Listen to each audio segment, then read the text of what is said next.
Assalamualaikum warahmatullahi wabarakatuh.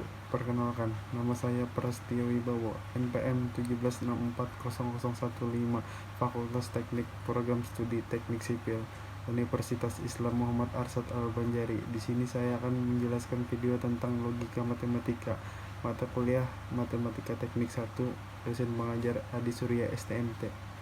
Logika matematika merupakan salah satu materi pembelajaran matematika yang merupakan gabungan dari ilmu logika dan ilmu matematika. Logika berasal dari bahasa Yunani kuno, yaitu logos. Logos dapat diartikan sebagai hasil pertimbangan akal atau pikiran yang dinyatakan lewat kata atau bahasa. Sedangkan jika diartikan secara sistematis, logika dapat dianalisis berdasarkan nilai-nilai kebenarannya. Definisi logika matematika. Logika matematika merupakan salah satu ilmu matematika yang banyak diaplikasikan dalam kehidupan sehari-hari, seperti contohnya dalam kepolisian. Ilmu ini digunakan untuk menganalisis kasus. Sedangkan dalam dunia komputer, ilmu logika matematika diterapkan sebagai media penarik kesimpulan.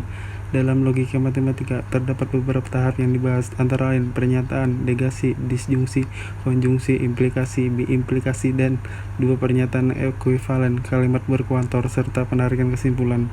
1. Pernyataan. Pernyataan yaitu kalimat yang mempunyai nilai benar atau salah, tetapi dengan pernyataan keduanya benar atau salah, sebuah kalimat tidak dapat ditentukan sebagai pernyataan apabila kita tidak bisa menentukan kebenaran dan kesalahan, dan bersifat relatif. Dalam logika matematika terdapat dua jenis pernyataan, yaitu pernyataan tertutup dan pernyataan terbuka.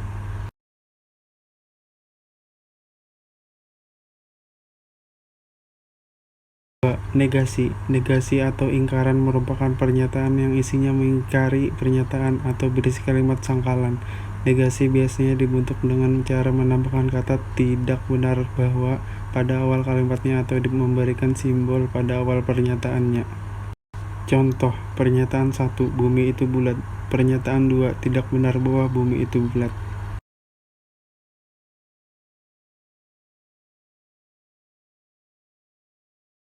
3. Konjungsi. Konjungsi yaitu pernyataan menjemuk yang dihubungkan dengan kata hubung dan atau disimbolkan dengan kutip atas. Pernyataan konjungsi hanya memiliki nilai benar jika keduanya pernyataan di dalamnya bernilai benar. Jika salah satu pernyataan bernilai salah, maka pernyataan konjungsi juga bernilai salah. Contoh, simaklah tabel di bawah.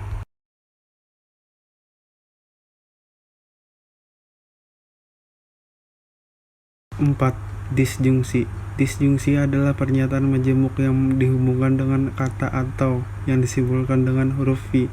Disjungsi merupakan kebalikan dari konjungsi. Pernyataan disjungsi hanya akan bernilai salah jika kedua pernyataan yang terdapat di dalamnya bernilai salah.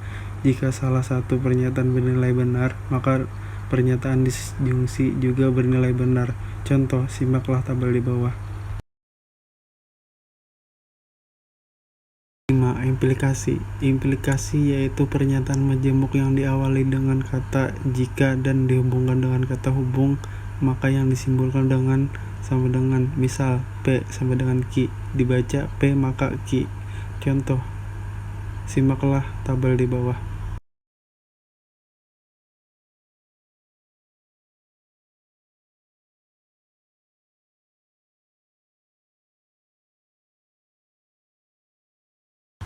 6. Biimplikasi. Biimplikasi yaitu bentuk kompleks sari implikasi yang berarti jika dan hanya jika, yang disimbolkan dengan sama dengan, misal P sama dengan Q, dibaca P jika dan hanya jika Q. Contoh, perhatikan tabel di bawah.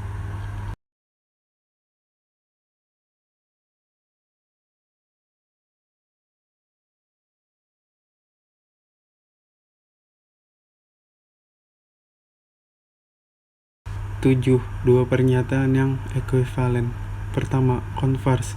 Converse merupakan kebalikan dari implikasi yang ditandai dengan pertukaran letak. Misalkan P sama dengan Q, maka converse-nya adalah Q sama dengan P. Kedua, inverse. Inverse adalah lawan dari implikasi. Dalam inverse, pernyataan yang terdapat pada pernyataan menjemuk merupakan negasi dari pernyataan pada implikasi. Misal P sama dengan Q, maka inverse-nya adalah P sama dengan Q. 8. Kalimat berkuantor. Kuantor pernyataan. Pernyataan kuantor yaitu bentuk pernyataan yang di dalamnya terdapat konsep kuantitas. Terdapat dua jenis kuantor, yaitu kuantor universal dan kuantor eksistensial. Kuantor universal digunakan dalam pernyataan yang menggunakan konsep setiap atau semua. Kuantor eksistensial digunakan dalam pernyataan yang mengandung konsep ada, sebagian, beberapa, atau terdapat. Kesimpulan dapat dilakukan dari beberapa pernyataan yang diketahui nilai kebenarannya yang disebut premis. Kemudian dengan menggunakan prinsip-prinsip yang ada, diperoleh pernyataan yang baru yang disebut kesimpulan atau konklusi yang diturunkan dari premis yang ada.